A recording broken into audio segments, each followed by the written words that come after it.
O cheiro.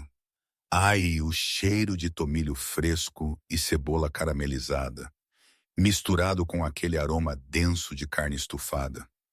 Ainda hoje, anos depois, consigo sentir. Era um cheiro que se agarrava à alma, sabes? E ali, naquele salão de hotel no centro de Lisboa, com todas aquelas caras sérias e cheiro a charutos caros, era um contraste tão absurdo que quase me deu vontade de rir. Estava ao lado de João, a mão leve no braço dele, tentando parecer o mais natural possível, enquanto sentia os olhares de todos os homens mais perigosos da cidade pregados em nós. Aquela noite era a noite em que tudo ia mudar, ou em que tudo ia desabar de vez. Momentos antes, eu tinha apanhado Pedro pela mão, ajeitando a dobra do meu vestido azul escuro. Era um vestido simples, sem grandes luxos, mas sentia-me estranhamente adequada. João tinha insistido, sem dizer muito, claro. Apenas um precisas disto, e uma caixa daquele costureiro do Chiado. Eu, uma miúda sem eira nem beira, com um vestido de alta costura. A vida tem umas ironias daquelas, não tem? Lembro-me do som das portas pesadas a abrirem. O murmúrio na sala parou, como se alguém tivesse cortado o fio à rádio. E lá fomos nós, pelo corredor central.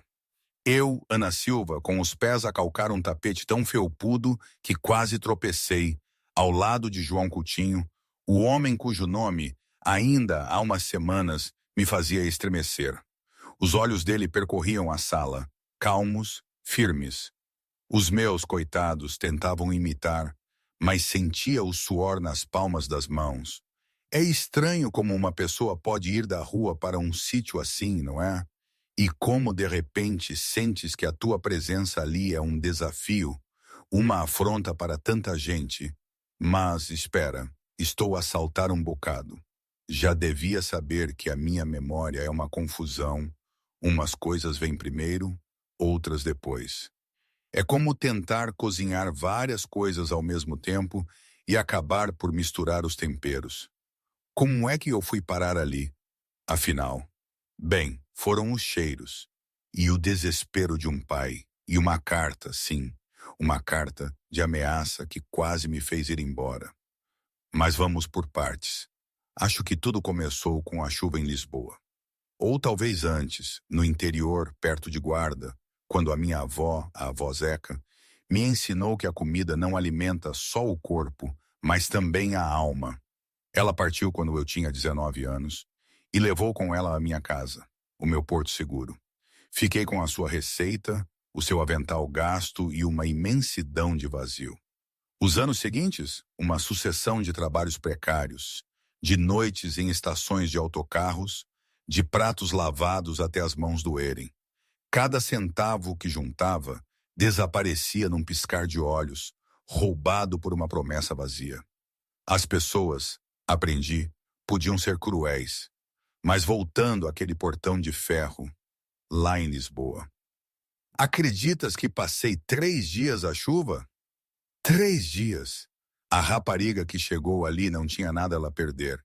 A minha mochila, poída e salpicada de sal, o avental da avó Zeca, o único tesouro que tinha, e uma teimosia, uma chama nos olhos que, sei lá, o dinheiro não comprava.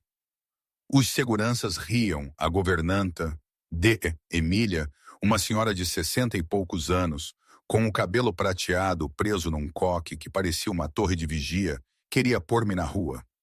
Lembro-me da voz dela, arranhada, quase como vidro a partir.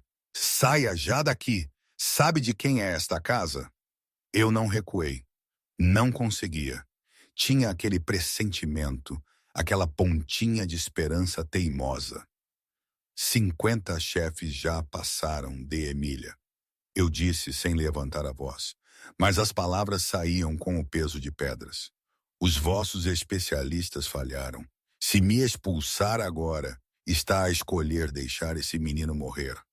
A de Emília congelou com a mão levantada.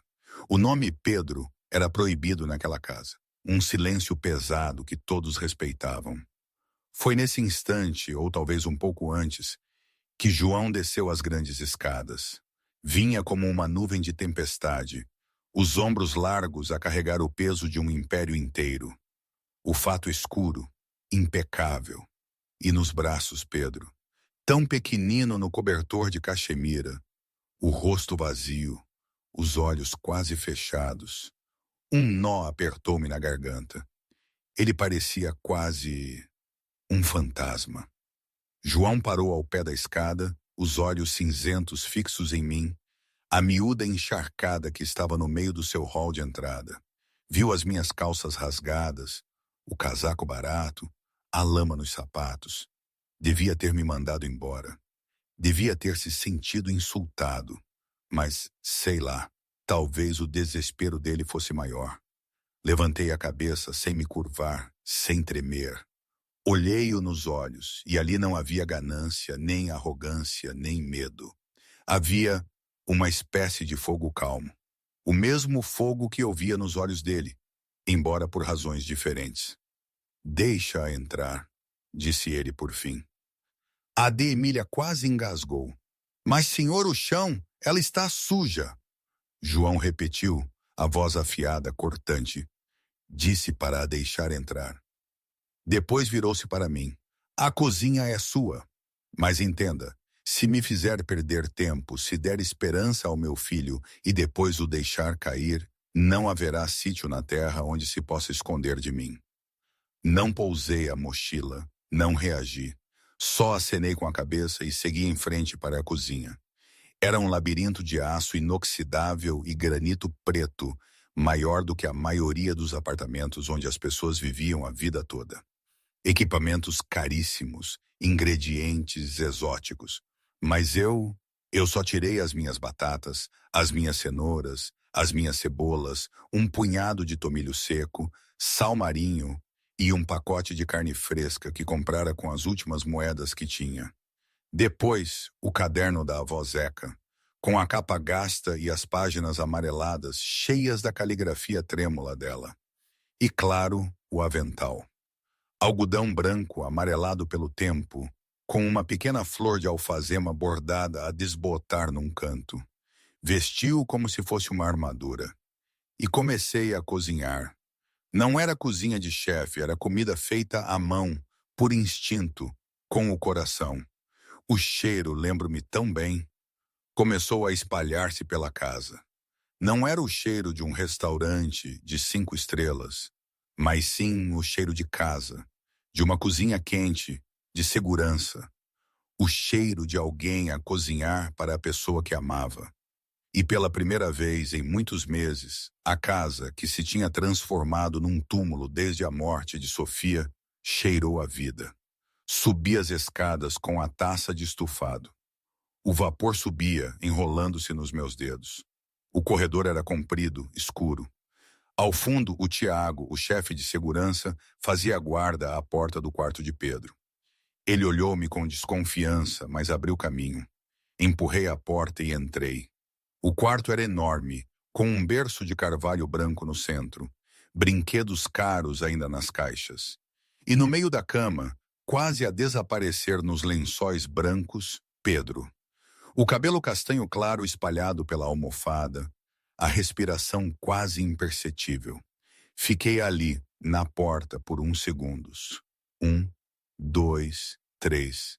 Depois, fiz o que nenhum dos outros chefes tinha feito. Não pus a taça na mesinha de cabeceira. Não disse come, querido. Não tentei persuadi-lo ou forçá-lo. Em vez disso, sentei-me no chão de madeira fria. Mesmo ao lado da cama, coloquei a taça de estufado no meu colo e comecei a comer. Pus uma colher à boca, soprei, fechei os olhos e comecei a contar uma história. A minha voz suave, sem olhar para Pedro, como se falasse para mim mesma, ou para alguém que tinha ido para muito longe, mas que ainda vivia dentro da minha memória. A minha avó chamava-se avó Zeca. Comecei. Ela vivia numa casinha no interior, mesmo à beira de um pinhal. E todas as manhãs, quando abrias a porta, o cheiro a resina de pinho entrava, mais quente do que qualquer lareira. Peguei noutra colher.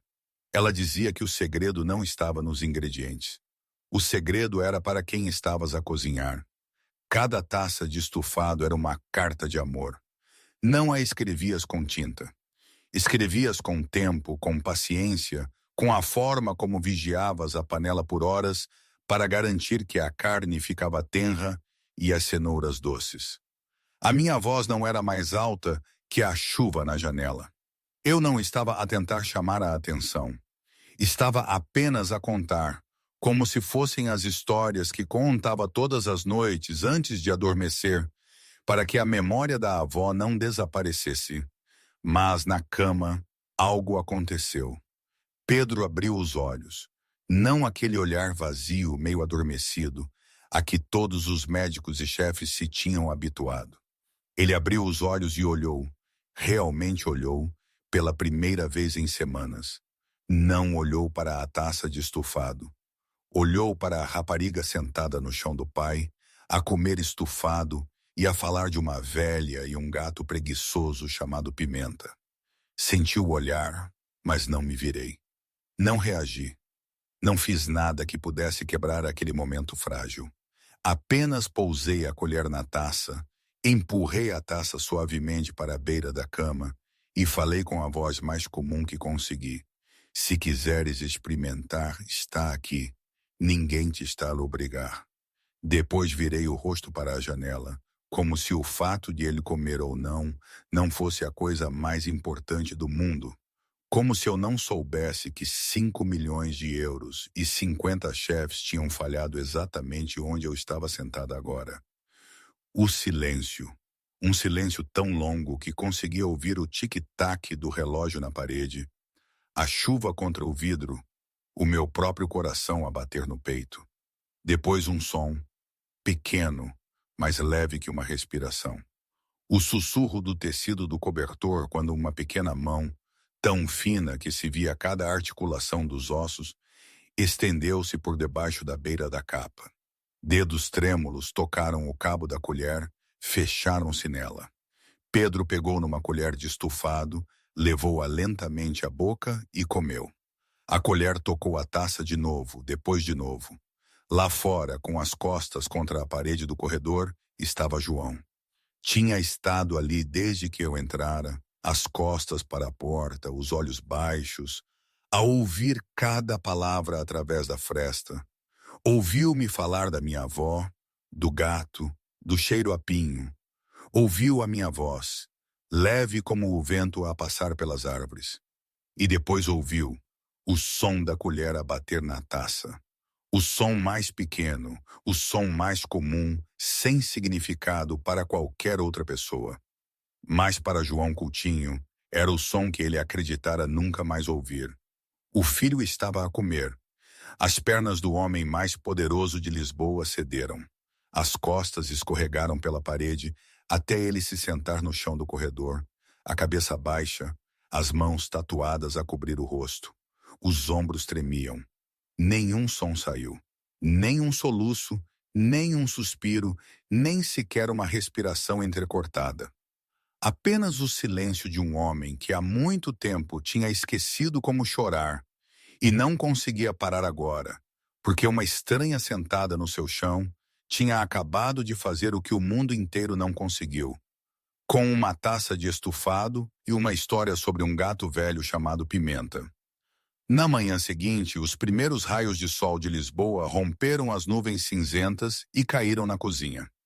Eu estava acordada desde as 5 da manhã, a preparar a próxima refeição. Mexia um tacho de papas de aveia com mel e canela, quando ouvi passos familiares atrás de mim. Virei-me e vi João. Ainda de fato, mas sem gravata, a gola aberta, como se tivesse passado a noite em claro. Ele parecia diferente do homem assustador na escada. Não porque fosse menos perigoso, mas porque, pela primeira vez desde que o conhecera, aqueles olhos cinzentos não estavam completamente escuros. Havia algo lá no fundo, frágil e pequeno, como uma vela a bruxulear atrás de uma parede espessa. O Pedro comeu a taça toda, disse ele, a voz a tentar manter-se firme, embora um leve tremor se agarrasse à última palavra, algo que ele não conseguiu esconder. Era a primeira vez em 4 meses que o menino comia uma refeição sólida. Eu não falei, só assenti. Percebi que ele não estava habituado a dizer obrigado, e eu também não precisava que dissesse. João entrou na cozinha, parando a poucos passos de mim, as mãos nos bolsos, mas os ombros ligeiramente curvados para a frente, como se o que ia dizer tivesse sido pesado durante a longa noite. Quero que fique. O seu ordenado será 10 vezes o de qualquer chefe que já trabalhou nesta casa. Terá tudo o que precisar. Estudei-o por um momento, depois abanei a cabeça. Não preciso do seu dinheiro, disse o tom não orgulhoso, apenas verdadeiro. Preciso de um quarto pequeno, liberdade nesta cozinha, e ninguém a interferir com a forma como cozinho. É tudo. Ele olhou para mim como se eu tivesse falado numa língua que ele nunca ouvira. Porque no mundo dele, todos tinham um preço. Toda a lealdade podia ser comprada, e alguém que recusava dinheiro era perigoso ou insano. Mas ele assentiu. A de Emília entrou, as costas direitas, o rosto contraído. Senhor, devo dizer que é uma decisão imprudente. Ela não tem qualificações, documentos, referências de qualquer tipo. É uma errante que apareceu da chuva e nem sequer sabemos quem é. João não se virou para ela. Proferiu uma única frase, a voz baixa e monótona como um lago antes de uma tempestade. Ela fez o que 50 chefes não conseguiram. Ela fica. Fim da discussão. A de Emília apertou os lábios, as rugas à volta da boca a aprofundarem-se, mas curvou a cabeça e saiu em silêncio. Porque nesta casa, quando João Coutinho dizia que acabara, realmente acabava. E assim, eu fiquei. Deram-me um quarto pequeno no piso inferior, ao lado da cozinha, apenas grande o suficiente para uma cama individual, um guarda-roupa e uma pequena mesa onde coloquei o caderno de receitas da avó Zeca. Pendurei o avental bordado com alfazema num cabide atrás da porta, e pela primeira vez em muitos anos de errância, tive um lugar a que chamar meu. Os dias seguintes moveram-se como uma melodia, a encontrar lentamente a sua melodia. Eu cozinhava todos os dias, nunca repetindo, nunca seguindo um padrão. Cada refeição, uma nova história. No segundo dia, um empadão de frango. No terceiro, macarrão com 3 queijos.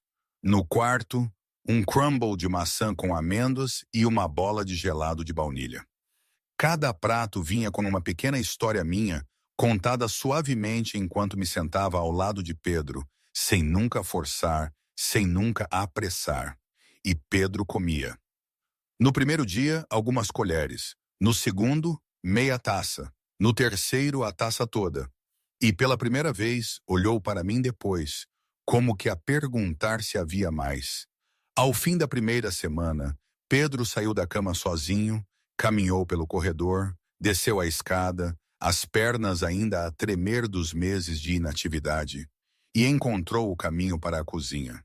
Subiu para a cadeira alta, junto ao balcão, e sentou-se a ver-me cozinhar, os olhos já não vazios, mas a começar a segurar luz, como uma vela que acabava de ser reacendida. E então, no 10º dia, eu pus uma taça de estufado à frente de Pedro. Ele comeu em silêncio, pousou a colher, olhou para mim e disse uma única palavra, com uma voz rouca e há muito tempo sem uso. Mais.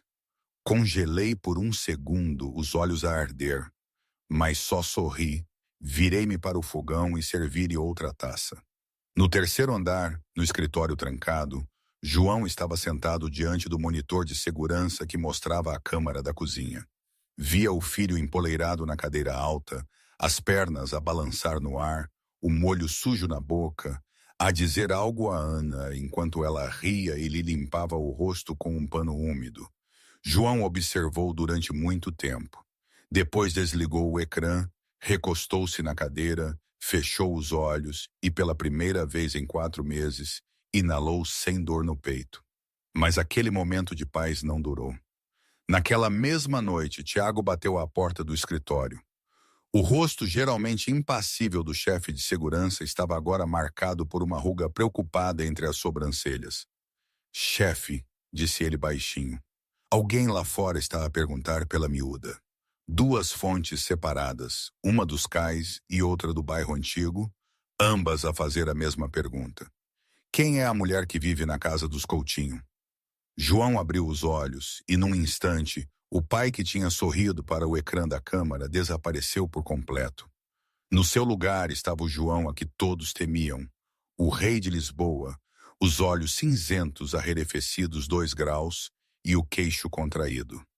Descobre quem está a perguntar, disse ele, e mantém tudo em silêncio. Tiago assentiu e saiu. A porta fechou-se e João sentou-se sozinho na escuridão do seu escritório, entendendo que os rumores tinham começado a infiltrar-se para lá dos muros da sua propriedade. E no seu mundo, os rumores eram mais perigosos do que as balas. Às vezes, quando não conseguia dormir, pensava na avó Zeca. Lembro-me dela a dizer, Ana, nunca confies em algo que parece demasiado bom para ser verdade. Nem tudo o que luz é ouro. Ela falava dos vendedores na feira lá no interior, mas agora eu entendia de outra forma. Esta mansão, as promessas, tudo parecia perfeito, demasiado perfeito. E a perfeição não existe. Isso eu tinha aprendido na pele. A minha vida parecia uma montanha russa, cada subida seguida de uma queda vertiginosa. A verdade é que, mesmo com Pedro a recuperar, havia uma parte de mim que esperava o desastre. É o que acontece quando perdes tudo tantas vezes. Começas a acreditar que é o teu destino. O relógio da mansão bateu às 2 da manhã. Os sinos profundos ecoavam pelos corredores vazios como um toque à porta de alguém que tinha ido embora há muito tempo. João não conseguia dormir. Não dormia a maior parte das noites desde que Sofia morrera. Mas esta noite era diferente. Não por causa do medo familiar de que Pedro pudesse enfraquecer novamente, mas porque pela primeira vez esse medo tinha diminuído um pouco, e o próprio alívio perturbava-o de uma forma para a qual ele ainda não tinha nome. Desceu as escadas no escuro sem acender as luzes, porque conhecia cada passo, cada canto, cada tábua que rangia na casa que construíra com dinheiro e sangue. Os seus pés levaram-no à cozinha por hábito, o lugar onde normalmente se servia um copo de uísque e olhava para o jardim negro para lá das portas de vidro. Mas esta noite a cozinha não estava vazia. Uma pequena luz da lâmpada acima do balcão caía no chão. E ali, naquele chão, eu estava sentada com os joelhos ao peito, as costas contra os armários, ambos os braços apertados à volta do caderno de receitas da avó, como se estivesse a segurar alguém que estava a desaparecer lentamente. Eu estava a chorar. Não aquele tipo de choro que irrompe em soluços, mas o tipo praticado por alguém habituado a chorar sozinha, silenciosamente, as lágrimas a escorrer pelas bochechas e a pingar na capa gasta do caderno, os ombros a tremer ligeiramente enquanto a respiração permanecia controlada, como se tivesse aprendido há muito tempo a doer sem deixar ninguém ouvir. João parou à porta da cozinha. No mundo dele, ele já tinha visto lágrimas antes. As lágrimas de pessoas a suplicar. As lágrimas de traidores quando eram apanhados. As lágrimas de mulheres quando os maridos não voltavam para casa. Mas estas lágrimas eram diferentes. Estas eram as lágrimas de alguém que não estava a chorar para uma audiência. Lágrimas que caíam numa cozinha às 2 da manhã, quando ela acreditava que ninguém estava a ver. Ele não falou. Pegou num copo de água do armário, caminhou silenciosamente e colocou-o no chão ao meu lado. Depois sentou-se à minha frente, as costas contra a base da ilha, as pernas esticadas, e simplesmente ficou ali. O silêncio instalou-se entre nós. Não aquele silêncio pesado, mas o tipo que surge quando duas pessoas entendem que, às vezes, a presença por si só é suficiente. Limpei os olhos com as costas da mão, olhei para o caderno, depois para ele. Não pedi desculpa por chorar, e ele respeitou-me por isso. Por que é que veio para aqui? Perguntou João, a voz baixa e sem pressa. Não a voz de um chefão a interrogar, mas a voz de um homem que realmente queria saber. Sei que não foi pelo dinheiro. Percebi isso no momento em que o recusou. Então por quê? Olhei para ele durante muito tempo, como que apesar se devia abrir uma porta que tinha mantido fechada durante anos. Depois falei, pedaço a pedaço, como se estivesse a recolher cacos do chão. A minha mãe morreu quando eu tinha 14 anos. Trabalhava em 3 empregos ao mesmo tempo para me criar, e o corpo dela não aguentou. O meu pai foi embora quando eu tinha 6. Então, quando a minha mãe morreu, não tinha ninguém além da avó Zeca. Fiz uma pausa, os dedos a acariciar a página amarelada do caderno. Ela morreu quando eu tinha 19 anos. Deixou-me este livro e aquele avental. Nada mais. Perdi a minha casa, vivi na rua, fiz o trabalho que conseguia encontrar, lavar pratos, preparar comida, servir, em qualquer lugar que me aceitasse. Depois conheci um homem que disse que me ia ajudar a abrir um pequeno negócio. Acreditei nele. Dei-lhe cada euro que tinha poupado em 3 anos. Ele desapareceu da noite para o dia. Disse-o sem amargura, sem raiva, apenas com a voz crua de alguém que tinha aceitado que o mundo, por vezes, leva tudo sem precisar de uma razão. Depois vi o anúncio sobre o menino que não comia. Olhei João nos olhos e vi-me a mim mesma aos 14 anos. Depois de a minha mãe morrer, também parei de comer. Eu não queria morrer, mas também não conseguia encontrar uma razão para viver. A avó Zeca não me forçou. Apenas cozinhou uma taça de estufado, sentou-se ao meu lado, contou histórias e esperou. Exatamente como fez com Pedro, disse João, a voz a engrossar. Assenti.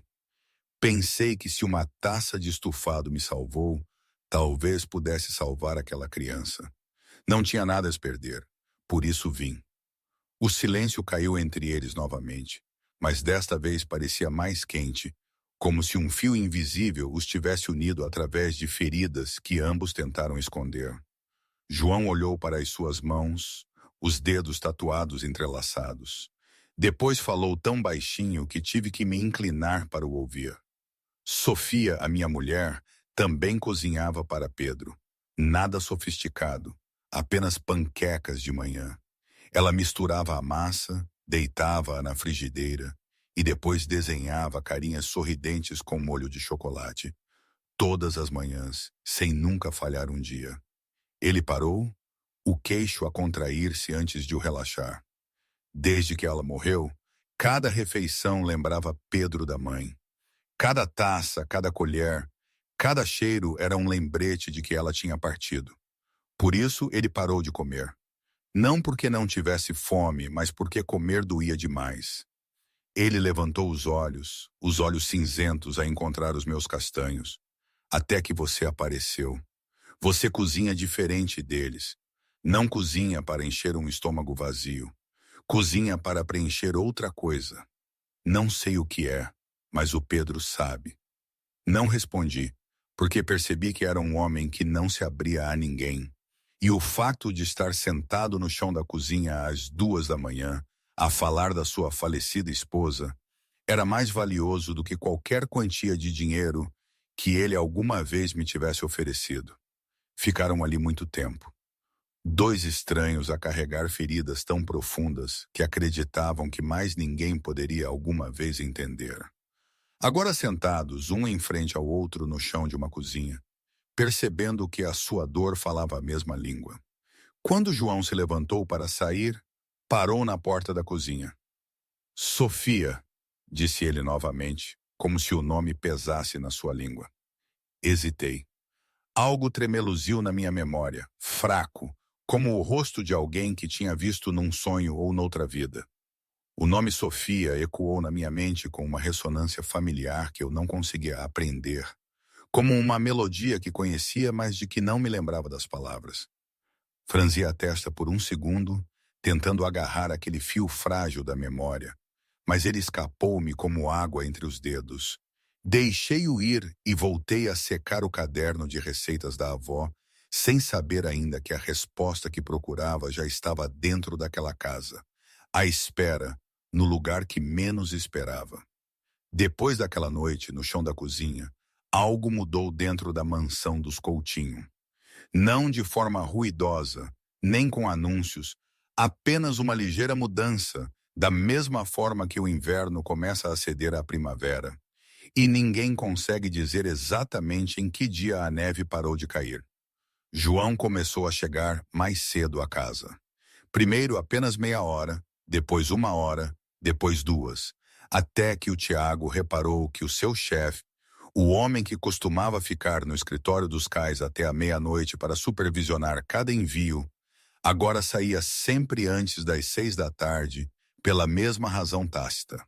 Ele chegava à casa a tempo do jantar, não porque tivesse fome, mas porque, pela primeira vez em 4 meses, a mesa de jantar na sua mansão não era um lugar que ele queria evitar. Aconteceu numa noite de semana, na terceira semana depois da minha chegada. Eu tinha acabado de pôr o jantar na pequena mesa da cozinha. Não a formal mesa de mogno para 12 pessoas na grande sala de jantar, que ninguém usava mais, mas a simples mesa de madeira na cozinha que eu tinha transformado no coração da casa. Pedro já estava empoleirado na sua cadeira alta, os pés a balançar, os olhos fixos no tacho de estufado a fumegar no fogão. Quando João entrou, Pedro olhou para o pai, depois para a cadeira vazia ao lado dele, depois para mim, depois de volta para o pai. E o menino fez algo que nunca tinha feito por nenhum dos 50 chefes ou 20 médicos. Estendeu a mão, pegou na mão do pai, puxou suavemente e apontou para a cadeira vazia ao meu lado. "Pai, senta aqui", disse ele, a voz ainda pequena, mas mais clara a cada dia. Ao lado da Ana. João olhou para o filho, para a cadeira, para mim, de pé junto ao fogão com o meu avental bordado, colher de pau na mão, os olhos a desviarem-se dos dele como se eu também não soubesse o que fazer. Ele sentou-se. E pela primeira vez desde que Sofia morrera, os três sentaram-se à mesma mesa. Eu servia estufado. Pedro contou ao pai que hoje tinha me ajudado a descascar batatas e que só tinha cortado o dedo uma vez. E eu fingi repreendê-lo, dizendo que da próxima vez teria de ter mais cuidado. E Pedro riu. O riso de um menino de 5 anos ecoou pela cozinha, saltou pelas paredes de aço inoxidável, reverberou do teto e preencheu cada espaço vazio. A de Emília passou pela porta da cozinha naquele momento e parou por um segundo quando ouviu aquele som, os olhos a piscar rapidamente. Depois continuou sem dizer uma palavra, embora os seus passos fossem mais lentos do que o habitual. Umas horas depois, a foto tinha sido o Tiago a contar. "Chefe", disse ele, a voz um bocado mais baixa do que o habitual, o olhar a fugir um pouco. "Hoje a Ana esteve a limpar na sala de estar, depois de Pedro adormecer. Encontrou uma fotografia atrás de uns livros. Uma de Sofia." Ele fez uma pausa, engolindo em seco. A moldura caiu. Partiu-se o vidro. E depois ela ficou lá sentada no chão um bom tempo. Não fez barulho. Não sei se chorou, mas quando passou por mim, os olhos estavam inchados. Não disse nada. Só deixou a moldura no seu escritório. João não respondeu de imediato. A sala ficou num silêncio carregado. Ele sentia o olhar do Tiago, à espera de uma reação. Mas João estava a ver na sua mente a Ana, sozinha, com aquela foto. A miúda que tinha ensinado o filho a comer, sentada ali no chão, a olhar para a mulher que ele amara. Era uma imagem que o perfurava de uma forma que poucas coisas conseguiam. "Está bem, Tiago", disse João por fim. "Obrigado." Tiago saiu deixando João com os seus pensamentos, e com a certeza de que havia mais nesta história do que ele imaginava. Dias depois, João deixou uma longa caixa de madeira no balcão da cozinha. Abri-a e encontrei um conjunto de facas de cozinha lá dentro. Não eram daquelas de exposição, mas facas de trabalho. Lâminas de aço forjado à mão, cabos de nogueira moldados para a mão, pesadas o suficiente, perfeitamente equilibradas. O tipo de facas que um verdadeiro cozinheiro entenderia. As suas facas são demasiado pequenas, disse João sem olhar para mim. Os olhos fixos no jornal que tinha nas mãos, como se aquilo não importasse. Vai se cortar antes de acabar de picar uma cebola. Olhei para as facas, depois para ele, depois de volta para as facas. Percebi que não era um presente, porque João Coutinho não dava presentes. Era a única forma que ele conhecia de dizer que se importava sem ter de dizer a palavra. Levantei a faca de chefe, senti o peso assentar na minha palma e assenti. Obrigada, disse eu. Foi tudo. E foi a primeira vez que aceitei algo dele além de um quarto pequeno e o direito de estar na cozinha. Mas fora dos muros da mansão, num mundo completamente diferente, o nome Ana Silva movia-se de boca em boca como um vírus. No bairro da Margem Sul, onde o cheiro a óleo de motor se misturava com fumo de charutos caros, o Nuno, um dos rivais de João, ria sentado na sua cadeira de couro gasta. O João amoleceu, disse ele aos homens à sua volta, com desprezo na voz, desmascarado. O maior chefão de Lisboa está a jantar com uma cozinheira errante que não tem um cêntimo. Está a perder o controlo, e não vamos perder esta oportunidade. Do outro lado da cidade, numa penthouse com vista para o rio Tejo, o Ricardo, um dos homens mais próximos de João, desligou uma chamada telefônica e pousou o copo na mesa, o rosto ilegível. O Ricardo era o aliado mais antigo de João, o homem que João chamava irmão, o homem que se sentava à sua direita em todas as reuniões importantes. Mas naquela noite, Ricardo pegou no telefone e ligou para Nuno. A chamada durou 12 minutos. Quando terminou, Nuno sabia tudo.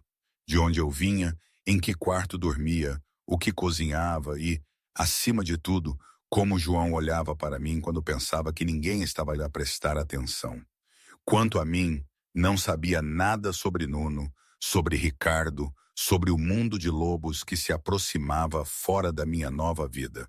Só sabia que naquela noite, quando voltei para o meu quarto depois do jantar, o meu pé bateu em algo no chão à porta. Um envelope branco, sem nome de remetente, escorregou pela fresta por baixo da porta. Peguei-o, abri-o e o meu corpo ficou frio. Lá dentro, uma fotografia minha na cozinha dos Coutinho, a mexer o tacho de estufado, a usar o avental da avó. A imagem tinha sido tirada de um ângulo onde nunca tinha visto ninguém estar. Por baixo da foto, uma linha de caligrafia a tinta preta, os traços afiados e frios. Vai-te embora ou nunca mais sairás. Fiquei de pé no meio do meu quarto, com a fotografia na mão, o coração a bater forte no peito. Olhei em volta do pequeno espaço para o avental pendurado no cabide, para o caderno de receitas na mesa, para as facas novas na caixa de madeira. Depois dobrei a fotografia, voltei a metê-la no envelope, escondi-a debaixo da almofada e não disse nada a ninguém. Porque Ana Silva tinha sobrevivido à perda da mãe, da avó, da casa, de todo o dinheiro e da fé nas pessoas. Um pedaço de papel ameaçador de alguém demasiado cobarde para assinar o nome não me ia afastar. Mas deitada no escuro naquela noite, de olhos abertos para o teto, eu sabia que o mundo para lá do portão de ferro tinha começado a ver-me. E nesse mundo, ser vista nunca era boa coisa. A fotografia debaixo da almofada não era a única coisa que me mantinha acordada nas noites seguintes. Dentro da mansão Coutinho, desenrolava-se outra batalha, mais silenciosa, sem envelopes nem ameaças escritas, mas não menos afiada. Começou com pequenas coisas. Na segunda-feira de manhã, na quarta semana, abri o frigorífico e descobri que os 2 quilos de carne que tinha guardado na noite anterior tinham desaparecido. Perguntei por aí. Ninguém sabia de nada. Naquela tarde, o tomilho fresco que comprara e deixara no balcão também desapareceu. No dia seguinte, entrei na cozinha às 5 da manhã e encontrei o chão escorregadio com água. Alguém tinha despejado um balde inteiro de água suja sobre o granito preto, mesmo à frente da área de cozinha. Tão escorregadio que quase caí ao atravessar o limiar. Não caí. Agarrei a borda do balcão, firmei-me, olhei para a água a brilhar sob as luzes, depois calmamente peguei na esfregona do canto e comecei a limpar. Sem queixas, sem perguntas sobre quem o fizera, sem relatório a João. Esfreguei até o chão secar, depois abri a despensa para procurar substitutos para o que tinha sido escondido, encontrando algumas batatas e cebolas deixadas para trás. Apenas o suficiente para fazer o jantar. Mas eu ouvia-os, os sussurros atrás de mim sempre que passava pelos corredores, não altos o suficiente para apanhar cada palavra, mas altos o suficiente para eu saber que era o assunto. Ouvi risinhos quando usava o meu avental velho.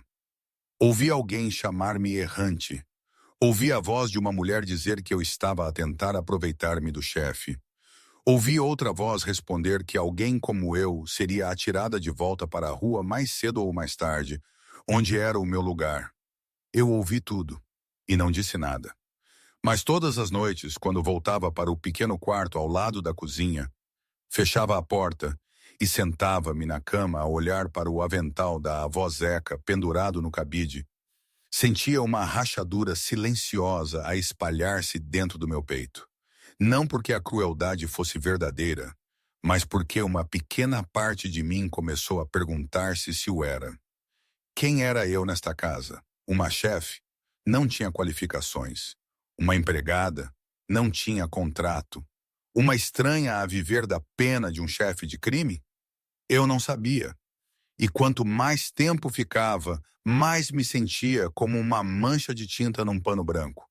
Algo que não pertencia, por mais que tentasse.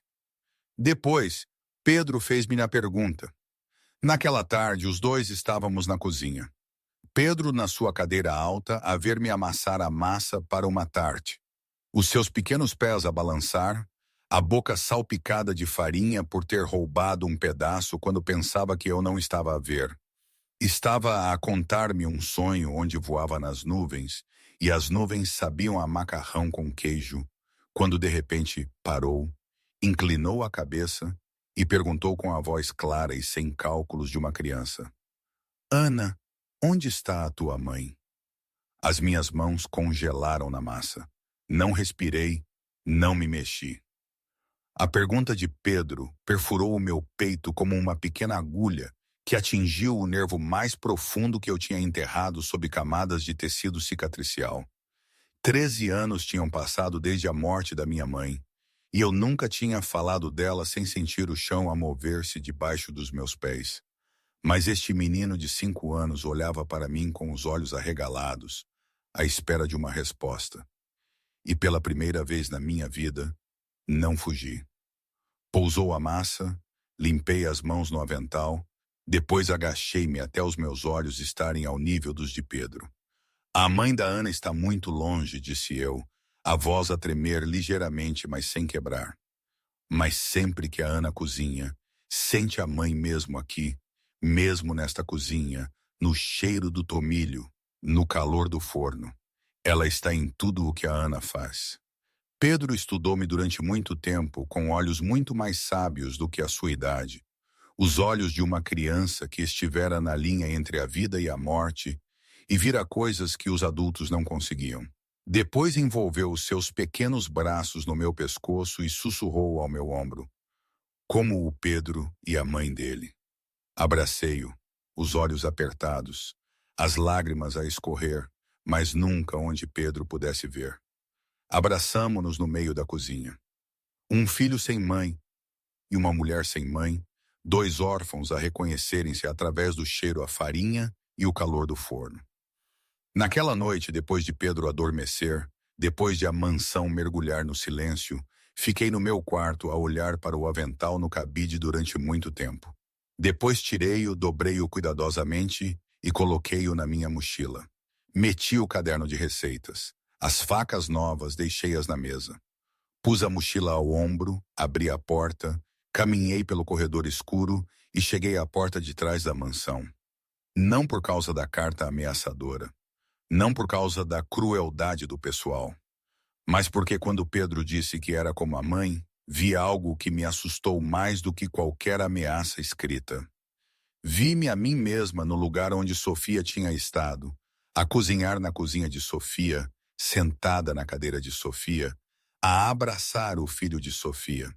E tive medo de estar a substituir uma mulher morta, a ocupar uma vida que não era minha, que eu não merecia e nunca tinha merecido, porque eu era apenas uma menina órfã, com nada além de uma mochila e um caderno velho.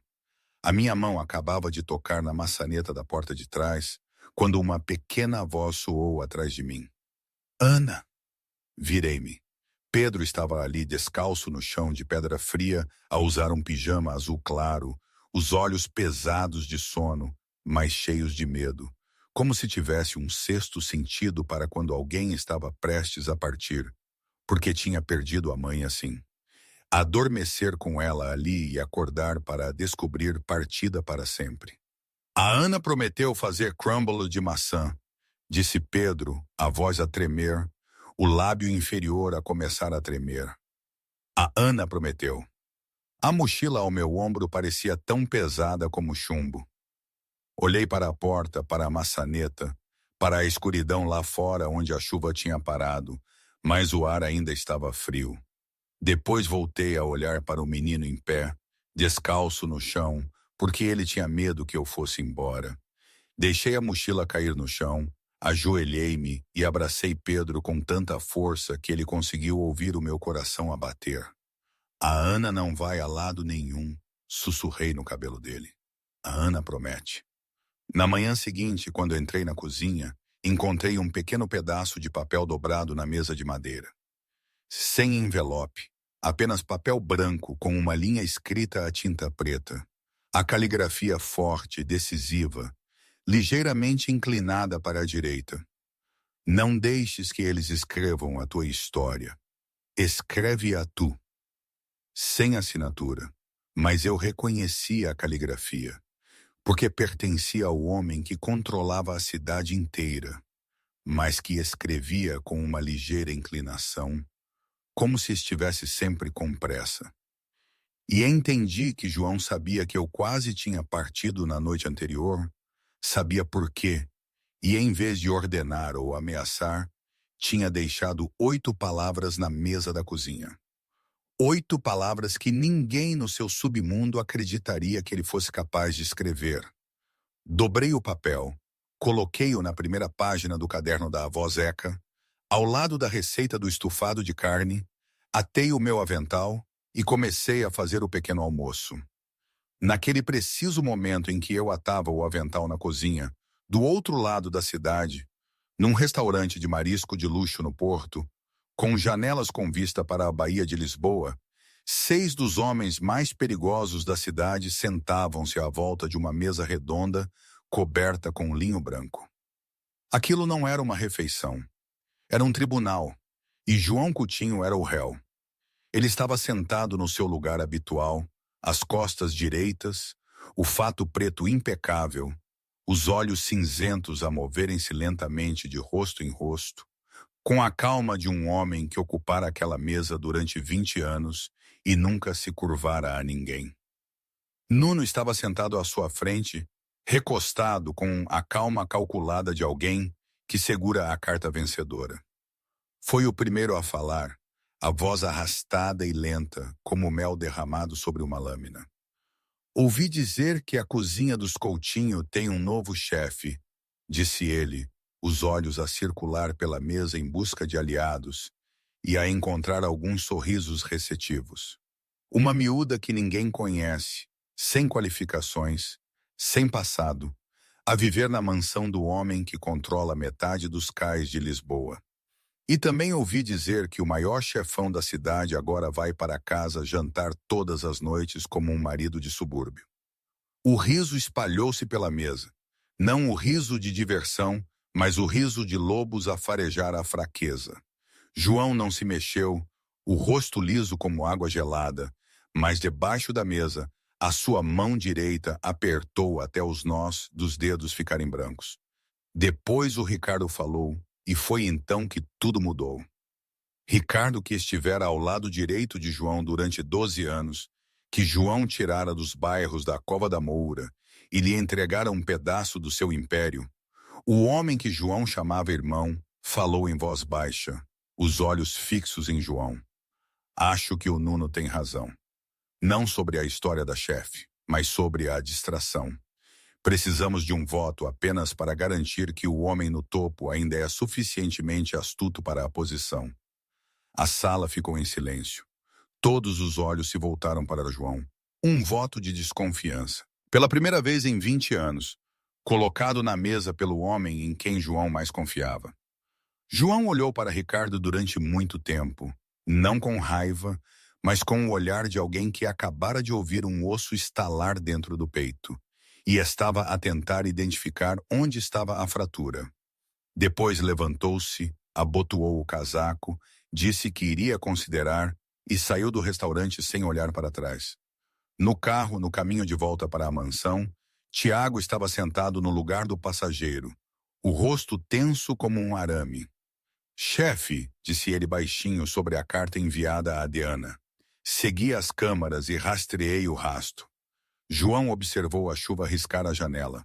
A garoa de Lisboa a lançar um véu cinzento sobre a cidade. Fala, disse ele. O envelope foi colocado por debaixo da porta dela às 11h43 da noite. A pessoa que o fez foi um membro da equipe de limpeza chamado Garcia, contratado há 3 semanas por recomendação do Sr. Ricardo. Tiago fez uma pausa, depois continuou. O Garcia foi pago a partir de uma conta que rastreamos até uma pessoa. Ricardo. O silêncio dentro do carro era tão pesado que se sentia na pele. João não virou a cabeça, não bateu em nada, não levantou a voz. Simplesmente ficou ali sentado, os dedos a tamborilar levemente na coxa, os olhos na chuva. E quando falou, a sua voz era tão monótona que o Tiago, que o seguira por todas as guerras durante 12 anos, sentiu mais frio do que alguma vez sentira, ao ouvir o seu chefe gritar. Registrado. Nenhuma ação ainda, apenas 3 palavras. Mas o Tiago entendeu que aquelas 3 palavras significavam que o Ricardo acabava de assinar a sua própria sentença sem o saber. E quando João Coutinho decidisse agir, não haveria segundas chances. Mas a maior tempestade daquele dia não veio de Nuno ou Ricardo. Veio de 2 funcionárias à porta da cozinha às 4 da tarde, sem saberem que Pedro estava a brincar no corredor logo atrás delas. Ouvi dizer que os chefes estão a pressioná-lo, sussurrou uma mulher. A chefe vai ser expulsa. Ele não a vai conseguir manter. Ela é só um fardo. Mais cedo ou mais tarde, vai voltar para a rua, onde é o lugar dela. Pedro ouviu as palavras expulsa, e na mente de uma criança de 5 anos que tinha perdido a mãe, essas palavras significavam apenas uma coisa. A mãe foi expulsa. A mãe foi embora e nunca mais voltou. E agora, a Ana também seria expulsa. A Ana nunca mais voltaria. Naquela noite, quando eu coloquei a taça de estufado à frente de Pedro, ele não a tocou. Olhou para a sala e empurrou-a para longe. Virou o rosto para a parede, puxou os joelhos ao peito e não disse uma palavra. Olhei para a taça rejeitada e senti o sangue nas minhas veias ficar mais frio. O meu maior medo, o pesadelo que toda a casa acreditava estar para trás, estava a regressar bem à minha frente, Charma. Edê Emília apareceu na porta, o rosto pálido. Tiago estava lá atrás dela, com o telefone já na mão, pronto para chamar o médico. Mas levantei a mão, sinalizando para todos pararem. Não entrei em pânico. Olhei para Pedro, encolhido na cama, para a taça a arrefecer na mesa, e compreendi, não com conhecimento médico ou formação especializada, mas com o instinto de alguém que tinha sido aquela criança, que se tinha encolhido numa cama, recusando-se a comer, porque cada refeição era um lembrete de que a pessoa que amava tinha partido. Da primeira vez, salvei Pedro sentando-me e contando histórias. Desta vez, Precisava de algo diferente. Aproximei-me da cama e levantei Pedro suavemente. Ele não resistiu, mas também não se agarrou. O corpo mole como um fantoche com os fios cortados. Levei-o para a cozinha, sentei-o na cadeira alta familiar, e em vez de colocar a taça à frente dele, coloquei a colher de pau e o pequeno tacho quente do fogão no balcão à sua frente. Hoje o Pedro cozinha para a Ana, disse eu, a voz comum, como se fosse a coisa mais natural do mundo. O Pedro é o chefe. A Ana está com muita fome. O menino olhou para mim, para a colher de pau, para o tacho no fogão. Os olhos ainda estavam assustados, ainda incertos, mas algo cintilava lá no fundo. Uma pequena faísca. A faísca de uma criança a quem foi dada autonomia em vez de ser forçada. Pedro estendeu a mão para a colher, hesitou por um segundo, depois mergulhou-a no tacho e começou a mexer lentamente, desajeitadamente, mas ele mexeu. E enquanto mexia, sem ser incentivado, sem pressão, pegou numa pequena colher, soprou e levou-a à boca. Depois outra colher, depois outra. Da porta da cozinha, João observava, ainda de fato da reunião com os lobos. A gravata desapertada, os olhos vermelhos, mas ele não entrou porque entendeu que aquele momento não lhe pertencia. Da primeira vez, a Ana salvou Pedro alimentando-o. Desta vez, ela salvou-o deixando-o salvar-se a si mesmo. E naquele momento, João Coutinho soube com certeza o que suspeitava há algum tempo. Aquela miúda não estava apenas a salvar o filho, ela estava a salvá-lo a ele também. E ele não deixaria ninguém, nem Nuno, nem Ricardo, nem o mundo inteiro, tocar nela. Nos dias que se seguiram àquela noite em que Pedro pegou na colher de pau, mexeu o tacho e salvou-se a si mesmo, a mansão dos Coutinho estabeleceu-se numa paz frágil, como a superfície de um lago antes da chegada do vento. Pedro recuperou mais rapidamente do que qualquer um esperava, como se ao lhe ter sido entregue aquela colher de pau e o direito de ser o chefe, um novo fogo se tivesse acendido dentro dele. Não um fogo que outra pessoa segurava por ele, mas um fogo que ele próprio acendera. Ele começou a correr no jardim, começou a rir mais alto, começou a puxar a minha mão todas as tardes, exigindo que descêssemos para a cozinha para ele poder estar na sua cadeira alta e mexer o tacho como um verdadeiro chefe. A cor regressou às suas bochechas. Os seus olhos deixaram de parecer vazios e brilhavam a cada dia. E todos na casa viam, mas ninguém se atrevia a dizê-lo em voz alta, com medo de que nomear o milagre o quebrasse. Numa tarde de dia de semana, enquanto Pedro dormia a sua sesta e João ainda não tinha chegado à casa, decidi tirar o pó das estantes na grande sala de estar. Era uma divisão onde raramente entrava, um espaço vasto com tetos altos, paredes escuras e estantes que se estendiam do chão ao teto, cheias de volumes encadernados em couro que suspeitava que ninguém alguma vez abrira. Passei um pano pelas estantes, endireitei alguns livros que tinham tombado de lado, quando a minha mão roçou numa pequena fotografia emoldurada enfiada entre dois livros grossos. Tirei-a e a moldura escorregou dos meus dedos, caiu no chão, e o vidro estalou com uma linha fina a correr na diagonal através da imagem. Ajoelhei-me para a apanhar, querendo colocá-la de volta, e então os meus olhos caíram na fotografia lá dentro, e o mundo parou. Na imagem, estava uma mulher em frente a um pequeno café. Atrás dela, uma placa de madeira com o nome do café.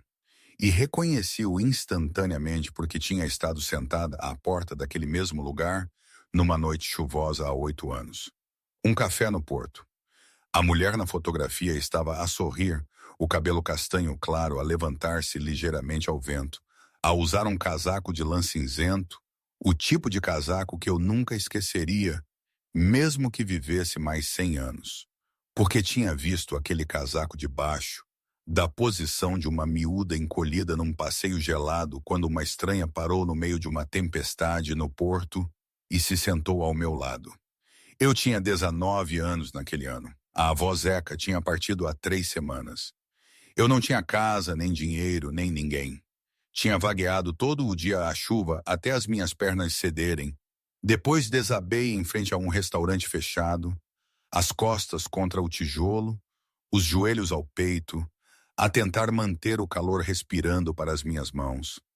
Eu não chorava porque tinha ficado sem lágrimas. Apenas estava ali sentada e pensei que talvez se fechasse os olhos e nunca mais os abrisse, ninguém sequer notaria. Então alguém se sentou ao meu lado. Nenhuma palavra no início, apenas o ato de se sentar ali mesmo, no passeio molhado, ignorando a chuva e o frio, como se sentar ao lado de uma miúda sem abrigo num passeio perto da meia-noite fosse a coisa mais comum do mundo. Olhei para cima e vi uma mulher na casa dos 30. Casaco de lã cinzento, olhos gentis a observarem-me, não com pena, mas com algo mais profundo, como se pudesse ver em mim algo que eu não conseguia ver em mim mesma. A mulher não perguntou se eu estava bem, porque a resposta era demasiado óbvia. Ela simplesmente colocou uma caixa de comida quente nas minhas mãos. Um recipiente de esferovite branco com sopa, o calor a passar pela parede fina e a aquecer as minhas palmas dormentes.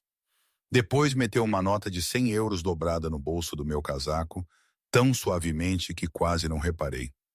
E antes de se levantar para ir embora, a mulher olhou para mim e disse uma frase que eu carreguei durante 8 anos, como uma lâmpada pela noite mais longa. Não desistas. O mundo precisa de pessoas que saibam cozinhar com o coração. Nunca soube por que é que uma estranha disse aquilo. Não me lembrava de lhe ter contado nada sobre cozinhar ou sobre a avó Zeca. Talvez a mulher tenha visto o avental a espreitar da minha mochila. Talvez tenha adivinhado. Talvez apenas soubesse por uma espécie de instinto que só as melhores pessoas parecem ter. Nunca soube o nome dela. Nunca mais a vi. Mas aquelas palavras mantiveram-me viva durante o inverno mais rigoroso, durante noites a dormir em estações de autocarros, durante dias a lavar pratos por salários que não compravam um jantar decente. Sempre que queria desistir, ouvia a voz da mulher do casaco cinzento na minha cabeça. Não desistas. E eu não desisti. Agora, na sala de estar dos Coutinho, olhei para a moldura nas minhas mãos, e a mulher do casaco cinzento olhava para mim da fotografia com o mesmo sorriso gentil, os mesmos olhos quentes, e no canto inferior da imagem, uma pequena linha escrita a tinta azul.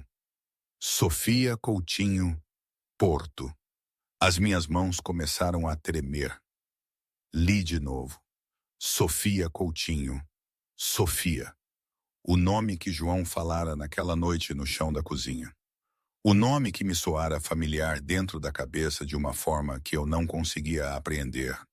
O nome que eu deixara escapar porque o fio da memória era demasiado fino e me escorregara pelos dedos como água.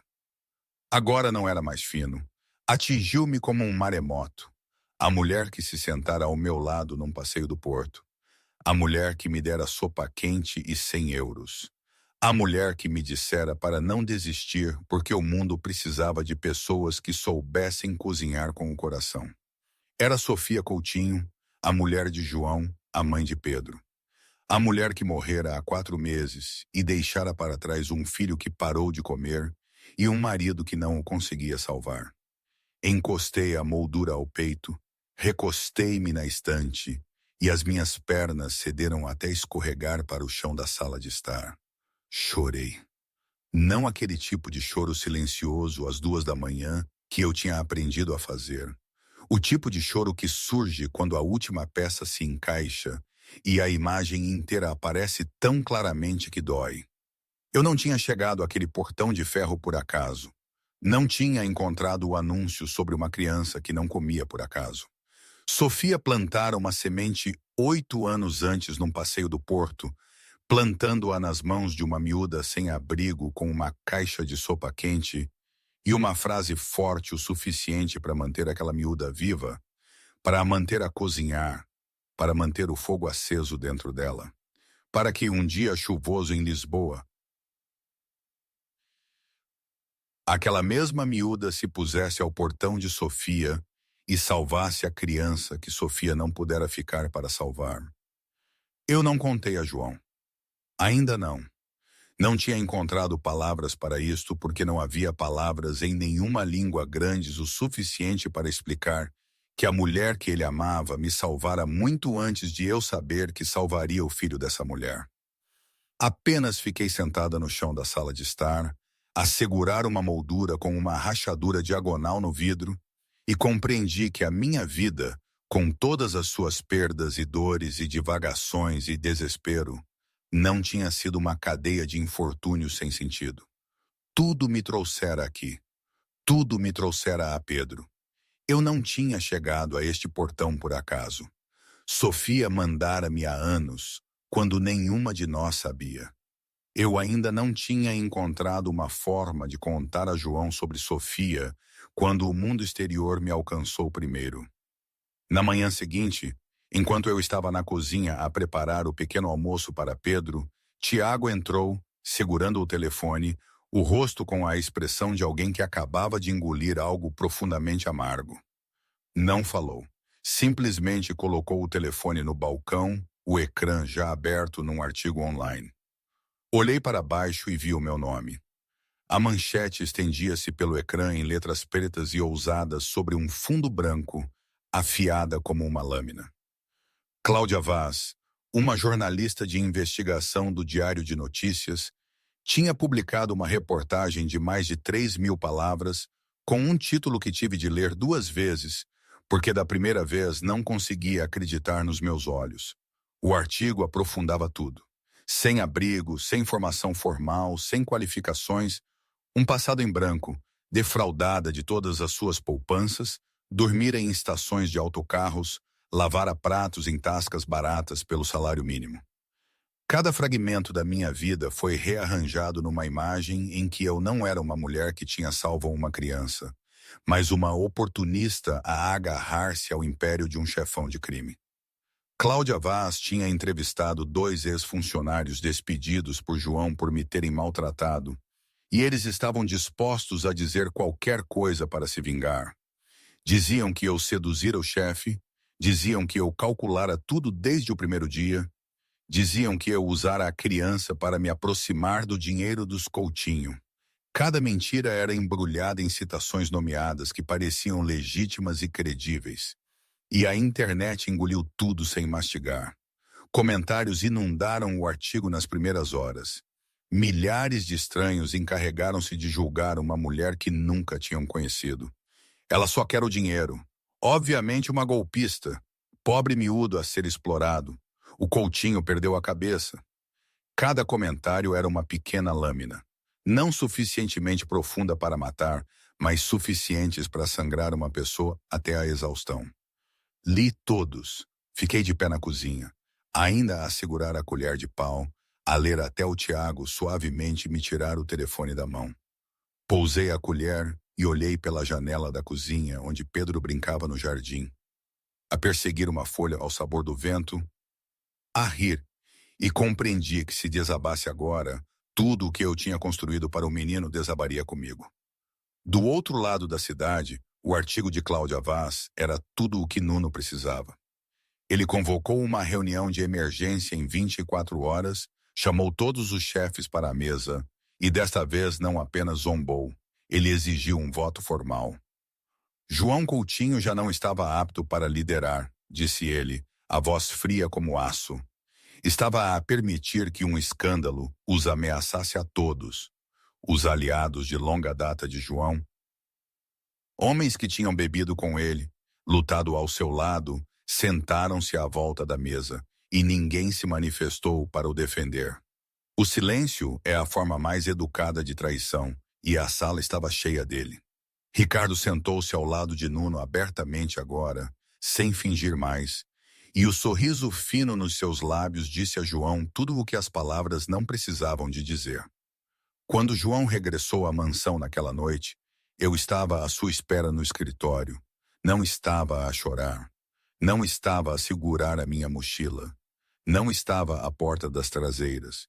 Estava sentada na cadeira em frente à sua secretária, as costas direitas, as mãos pousadas nos joelhos. E quando ele entrou, olhei para ele com os olhos secos de alguém que já tinha decidido antes de abrir a boca.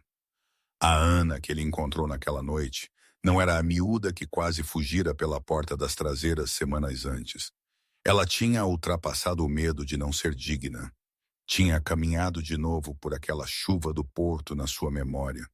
Tinha segurado a fotografia de Sofia e compreendido que tinha sido enviada para aqui não para fugir.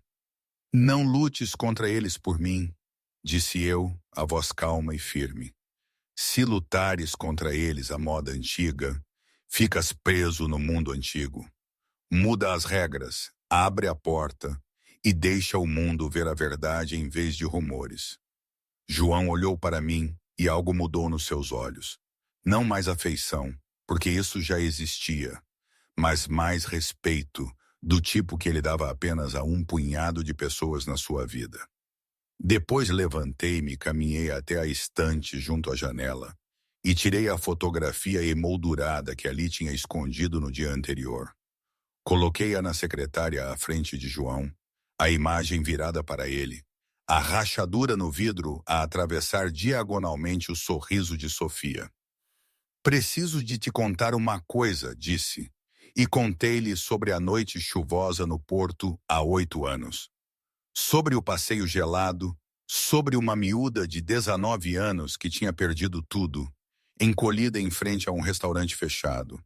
Sobre a mulher do casaco de lã cinzento que se sentou ao seu lado sem razão, colocou uma caixa de sopa quente e uma nota de 100 euros dobrada nas suas mãos e disse uma frase que eu carregara como uma lâmpada durante 8 longos anos. Não desistas. O mundo precisa de pessoas que saibam cozinhar com o coração. Aquela mulher era a Sofia, disse eu, o meu dedo a tocar levemente o vidro rachado. A tua mulher salvou-me antes de eu saber que salvaria o filho dela. João levantou a moldura, as suas mãos tatuadas seguravam-na como se fosse algo sagrado e frágil, e viu seus dedos tremerem de uma forma que nenhum inimigo jamais vira e nunca teria permissão para ver. Ele fitou o sorriso de Sofia durante muito tempo, tanto tempo que pensei que ele nunca mais falaria. Depois falou, e a sua voz quebrou na primeira palavra e reconstruiu-se na última, como um homem a reconstruir uma parede com as mãos nuas. Ela sempre fazia isso. Parava no meio da estrada para ajudar estranhos. Dava dinheiro a pessoas que encontrava na rua. Levava comida ao sem-abrigo nos cais todos os domingos de manhã. Fechou os olhos por um segundo. Eu costumava dizer-lhe que ela era ingênua. Disse-lhe que ela não conseguia salvar o mundo inteiro. E ela ria. Aquele riso de Sofia, aquele que significava que eu sabia que ela faria exatamente a mesma coisa amanhã. Ele abriu os olhos e olhou para mim. E aqueles olhos cinzentos já não estavam frios, já não estavam duros, já não eram os olhos do chefe, mas os olhos de um marido que ainda amava a sua mulher, embora ela estivesse na terra há apenas 4 meses. Mas ela não era ingênua. A sua voz estabilizou. Ela sabia. Ela mandou-te ao meu filho. Eu não disse nada, porque não havia mais nada a dizer. A verdade jazia entre nós na secretária, na moldura rachada, na história de uma noite chuvosa e uma caixa de sopa quente e uma frase que tinha mantido uma miúda viva o tempo suficiente para crescer e atravessar o portão de ferro desta mesma casa e salvar a criança que Sofia deixara para trás.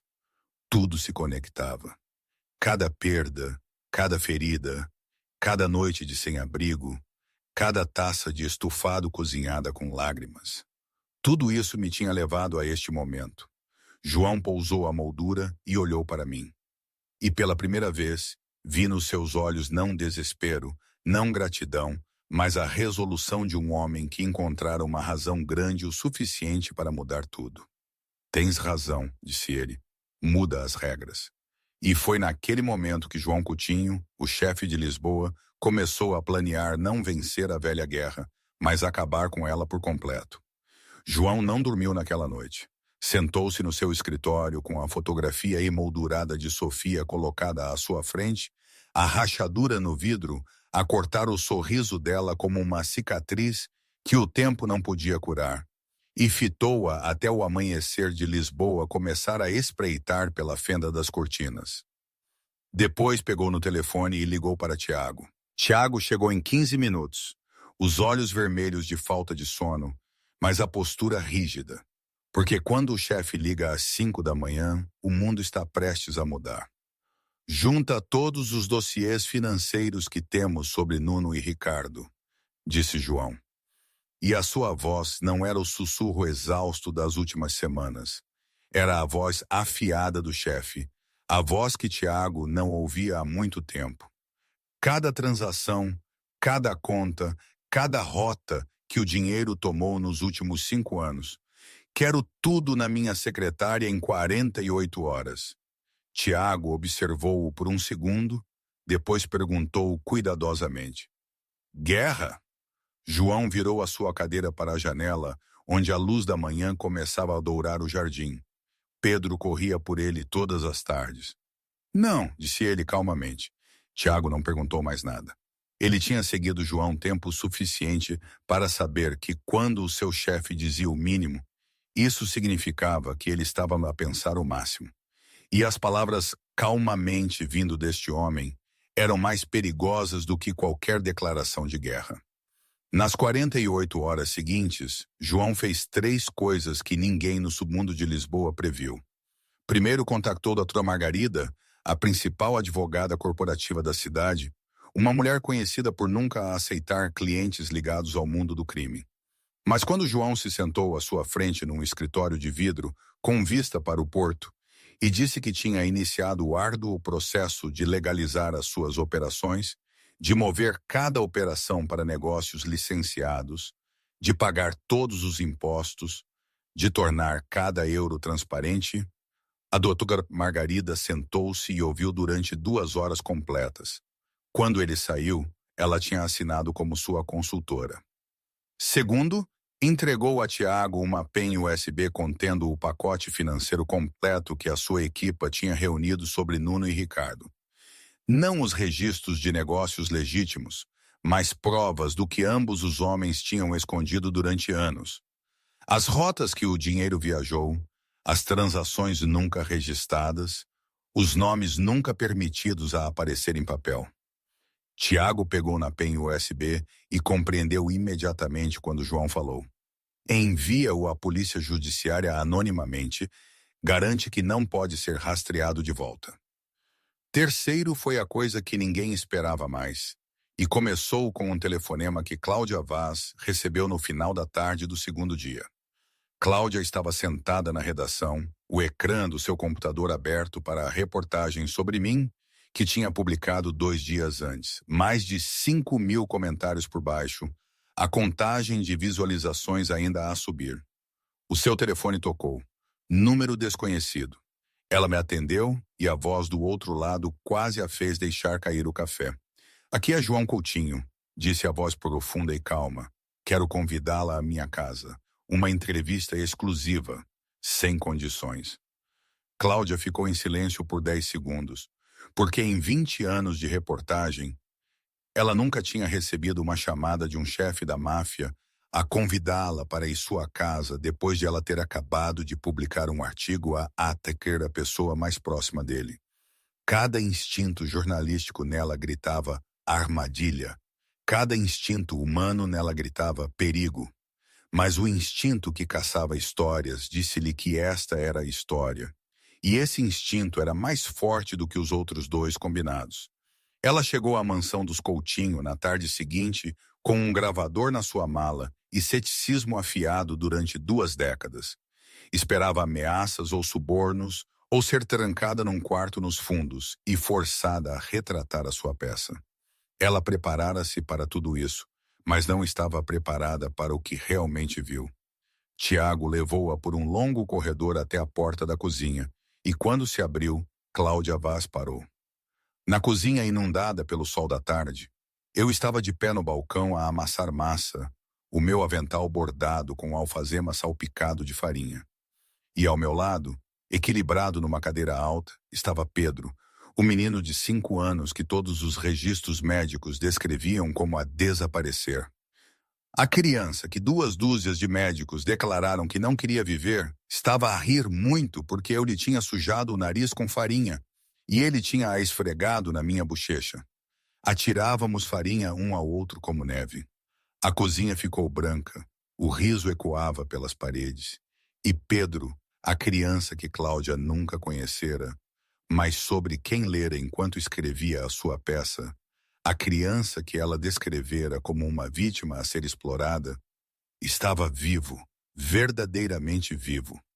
Olhos brilhantes, bochechas rosadas, a rir tão alto que a cozinha inteira parecia tremer. Cláudia ficou na porta e sentiu o chão sob se a mudar, porque ela era uma boa repórter, e bons repórteres sabem quando estão errados, e ela estava a olhar para provas vivas de que a sua reportagem não era verdade. Era uma versão construída a partir de vozes amargas e de uma falha de paciência para ir mais fundo. João apareceu ao lado de Cláudia, não ameaçador, não zangado, simplesmente ali parado, a olhar na mesma direção que ela, a observar Pedro e a mim na cozinha. Depois falou, a voz baixa, mas não fria. Contou metade da história.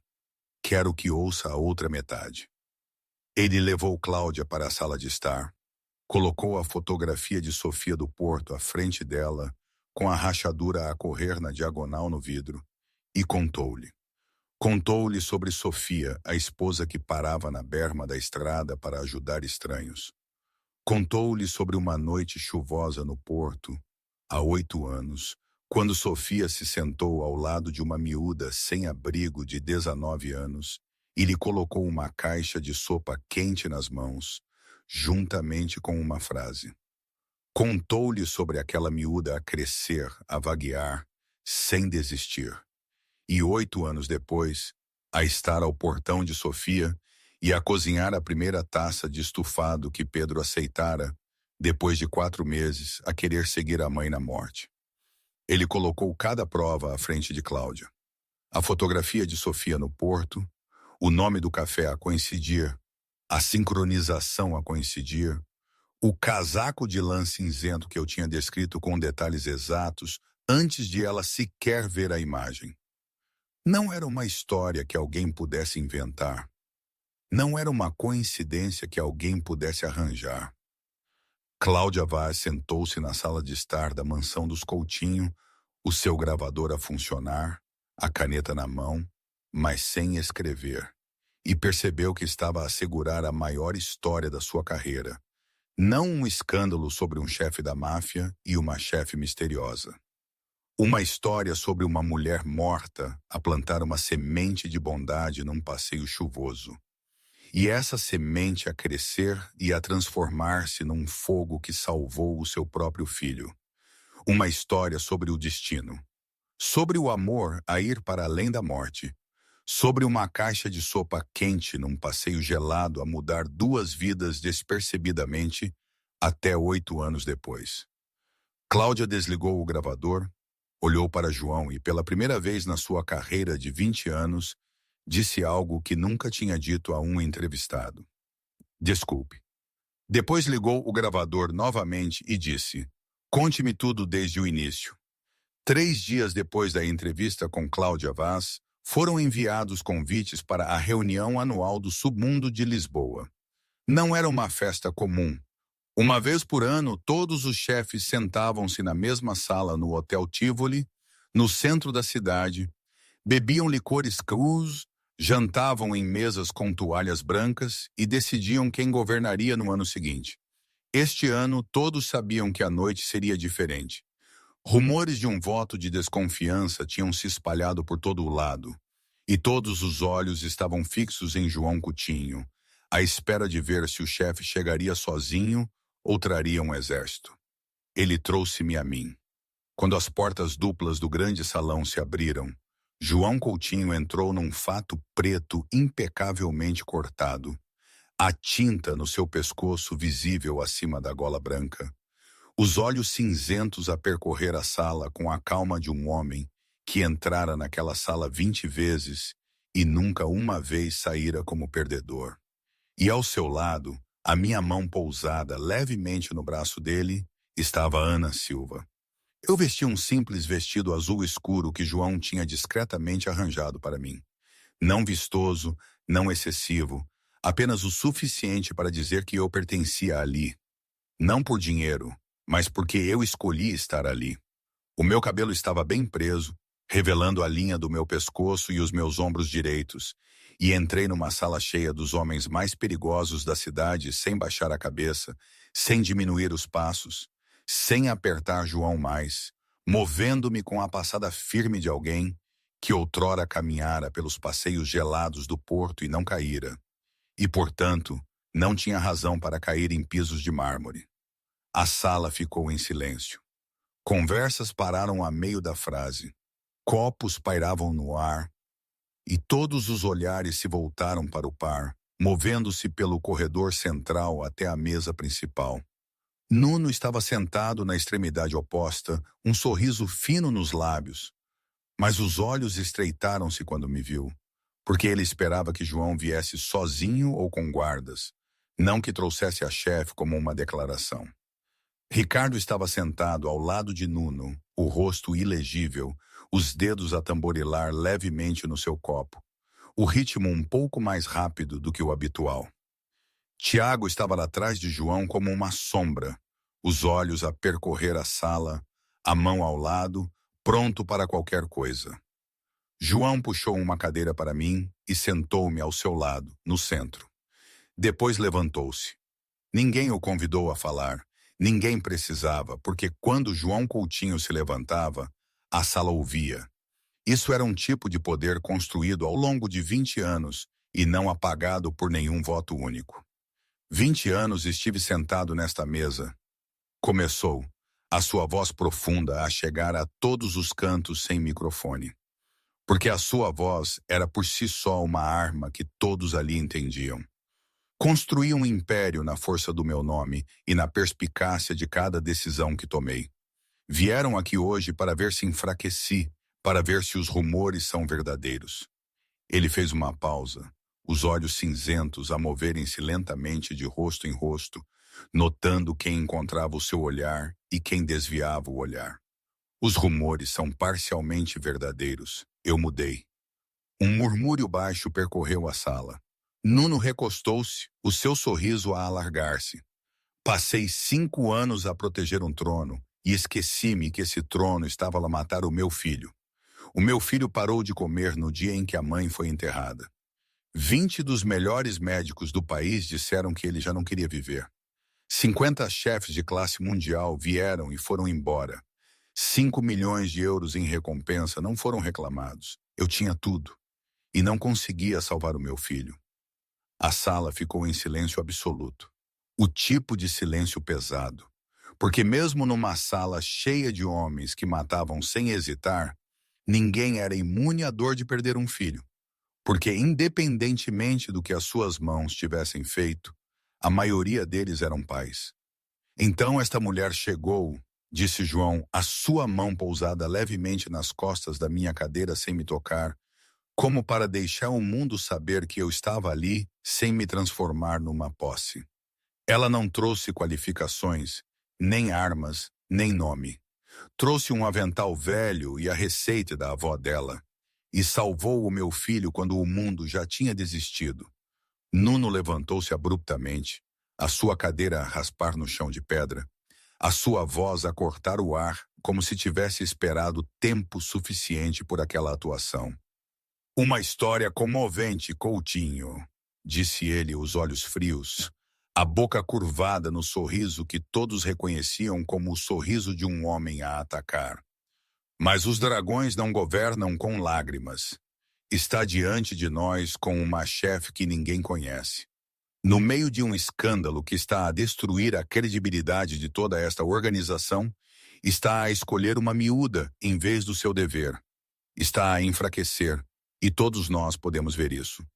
Algumas cabeças assentiram à volta da mesa.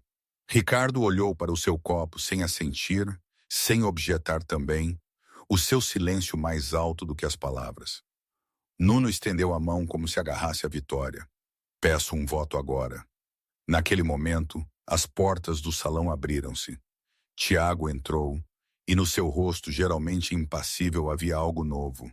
Não preocupação, nem tensão, mas a calma de alguém que conhecia o resultado do jogo há muito tempo. Caminhou até ao lado de João e inclinou-se para falar baixinho, mas alto o suficiente para Nuno ver que a expressão de João não mudou. Porque nada precisava de mudar quando os eventos se desenrolavam exatamente como planeado. João fez um pequeno aceno, depois olhou para Nuno com uma expressão que Tiago diria mais tarde ter sido a única vez em que vira o seu chefe sorrir com os olhos completamente calmos. Antes de votarem, disse João, a sua voz como seda sobre uma lâmina. Pode ser que queiram verificar os vossos telemóveis. Passou um segundo, depois 2. Depois os telemóveis começaram a vibrar por toda a sala como insetos de verão. Um após o outro, mensagens a chegarem simultaneamente de diferentes fontes com o mesmo conteúdo. A polícia judiciária acabara de invadir os escritórios de Nuno na margem sul. Ao mesmo tempo, agentes federais estavam a selar a penthouse de Ricardo no Porto. 2 buscas ao mesmo tempo. Provas anônimas. Dossiês detalhados até ao último euro. Cada caminho que o dinheiro percorreu. Cada transação mantida fora dos livros. Todos os segredos que Nuno e Ricardo tinham escondido durante anos. Tudo isso agora estava nas secretárias da PJ. Nuno olhou para o seu telemóvel, o seu rosto a mudar de vermelho para branco em 3 segundos. O branco de um homem a ver o chão abrir-se debaixo dos seus pés. Ele olhou para João e, pela primeira vez, o que lhe encheu os olhos não foi desprezo ou raiva, mas a compreensão brutal de que tinha perdido antes de a luta sequer começar. Ricardo saltou, a cadeira a cair para trás, o rosto contorcido entre o pânico e a fúria. Mas não saíram palavras, porque o que poderia ele dizer quando tudo o que tinha construído na escuridão acabava de ser arrastado para a luz? A sala irrompeu em caos. Homens que tinham zombado de João agora trocavam olhares frenéticos. Homens que o tinham traído através do silêncio atrapalhavam-se com os telemóveis para ligar a advogados. E no centro de tudo, João Coutinho permaneceu sentado, as mãos pousadas na mesa. Os olhos calmos enquanto observava o velho mundo desabar à sua frente. Ele não atacou com os punhos, não atacou com armas, não atacou com sangue. Atacou com luz, exatamente como dissera a Tiago no carro naquele dia. Arrastou tudo para o sol e deixou a luz fazer o resto. Eu sentei-me ao lado dele, silenciosa. Mas debaixo da mesa, a minha mão encontrou a dele e fechou-se nela, suave mas certa. E João fechou a mão à volta da minha, porque esta era a mulher que o tinha mandado mudar as regras. E ele tinha ouvido. No meio daquele caos, entre a vibração incessante dos telefones, o arrastar das cadeiras e o som dos homens mais poderosos de Lisboa a correr para ligar aos seus advogados, João Coutinho fez algo que ninguém na sala esperava, nem mesmo eu. Ele soltou a minha mão, levantou-se e virou-se para mim. Tudo à nossa volta ainda girava, mas ele olhou para mim como se houvesse apenas 2 pessoas na sala. Como se o ruído não fosse mais do que chuva a bater contra o vidro, um som com o qual ele há muito aprendera a viver e que já não precisava de temer. Ele meteu a mão no bolso interior do casaco do fato e tirou uma pequena caixa embrulhada em veludo preto. Vi a caixa, e eu sabia. Sabia antes de ele a abrir, antes de a luz do lustre se refletir no que estava lá dentro. Porque os olhos cinzentos que agora me olhavam não eram os olhos do chefe, não eram os olhos de um homem que acabava de derrubar 2 inimigos sem levantar um punho. Eram os olhos do homem que se sentara no chão da cozinha às 2 da manhã e me falara das panquecas com carinhas sorridentes que a sua mulher fizera uma vez para o filho deles. Os olhos de um pai que chorara sem som à porta de um quarto quando ouviu a colher tocar a taça pela primeira vez em 4 meses. João abriu a caixa. Lá dentro estava um anel de ouro, simples e elegante, discreto de uma forma que ninguém esperaria de um homem da sua riqueza. Nele estava cravado um pedaço de âmbar, da cor do mel, quente, a brilhar sob as luzes com um tom castanho dourado que lembrava a riqueza do estufado de carne a ferver no tacho, o mel que eu derramava nas papas de aveia de Pedro pela manhã, a cor da luz do fogo na cozinha todas as noites quando os três nos sentávamos juntos, a cor do aconchego. Depois João Coutinho, o homem cujo nome por si só fazia tremer as figuras mais fortes de Lisboa, ajoelhou-se num joelho no chão de mármore do salão do Hotel Tivoli, ali mesmo, em frente aos homens que queriam que ele caísse, em frente aos homens que acabava de derrotar, em frente ao velho mundo a desabar à sua volta, e olhou para a mulher que 8 semanas antes estivera encharcada à sua porta, a carregar uma mochila salpicada e a usar sapatos rotos. O salão, ainda atordoado, gradualmente ficou em silêncio quando uma pessoa, após a outra, percebeu o que estava a acontecer. Nuno congelou a meio da chamada. Ricardo esqueceu o seu próprio pânico. Cada olhar na sala fixou-se no homem ajoelhado e na mulher em pé à sua frente. Ana Silva, disse João, a voz firme e clara, inabalável, a ecoar pelo silêncio até cada canto da sala. Não te estou a oferecer um trono construído sobre sangue. Não te estou a oferecer um império erguido na escuridão. Estou a oferecer-te um lar, uma vida que vamos reconstruir do início. Eu escolho a família. Eu escolho-te a ti. Queres ser a minha mulher? Olhei para ele. O homem que eu temera na primeira vez que o conheci na escada.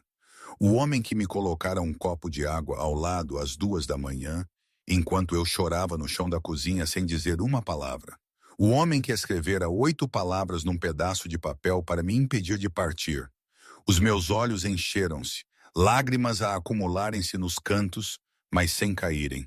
As minhas costas direitas, o queixo levantado.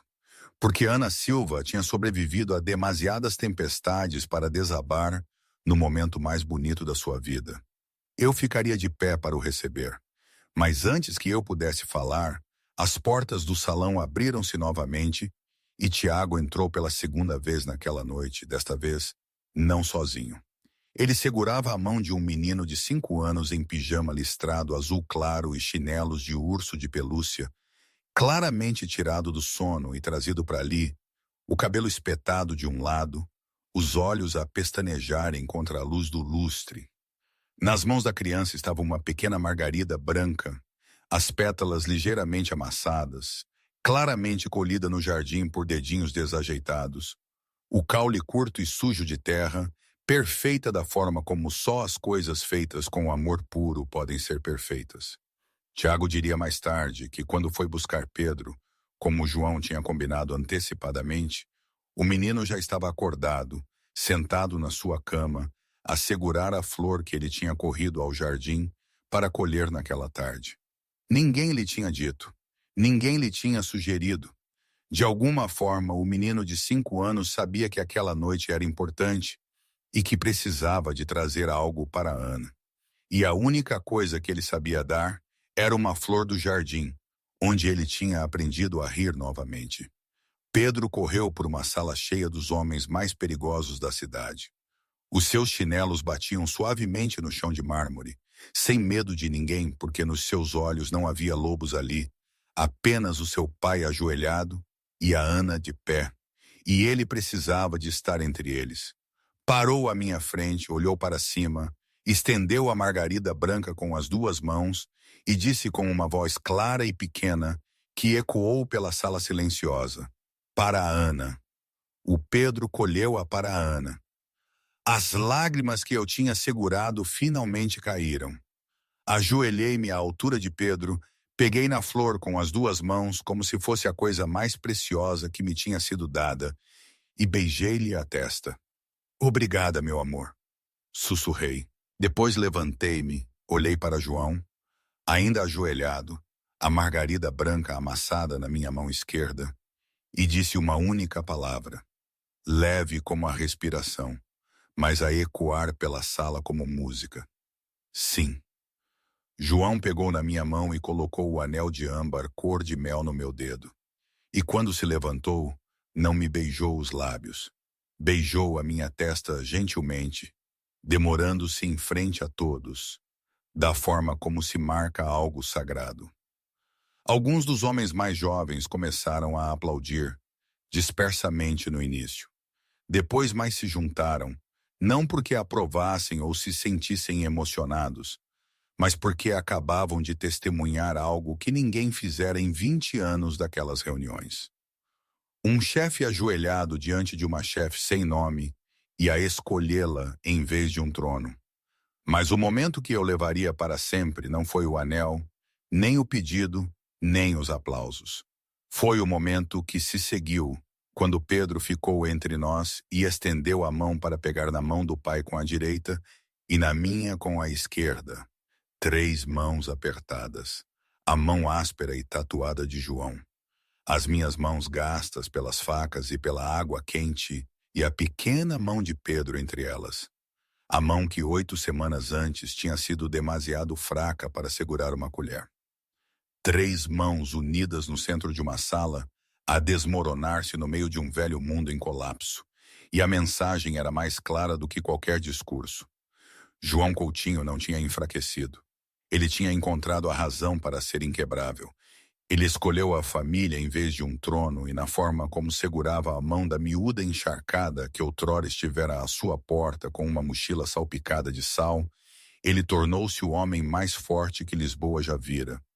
Não porque pudesse destruir tudo, mas porque finalmente encontrara algo que valia a pena proteger. E hoje? Sei lá. Às vezes penso que foi a melhor coisa que me podia ter acontecido. Outras vezes, sinto uma pontinha de dúvida, uma coisa pequenina que me diz que nada é assim tão simples, que talvez, só talvez, eu tenha feito uma escolha complicada. Mas depois olho para a minha vida, para a confusão bonita que construímos, para o riso dos nossos filhos e para o cheiro a estufado na cozinha. Não há perfeição, não há finais certos, acho eu. Há apenas isto. O que vivemos, o que sentimos e a estranha e maravilhosa forma como a vida nos traz exatamente para onde precisamos de estar, mesmo quando não sabemos. Não foi um conto de fadas, longe disso. Foi real, foi duro, foi lindo. É a minha história.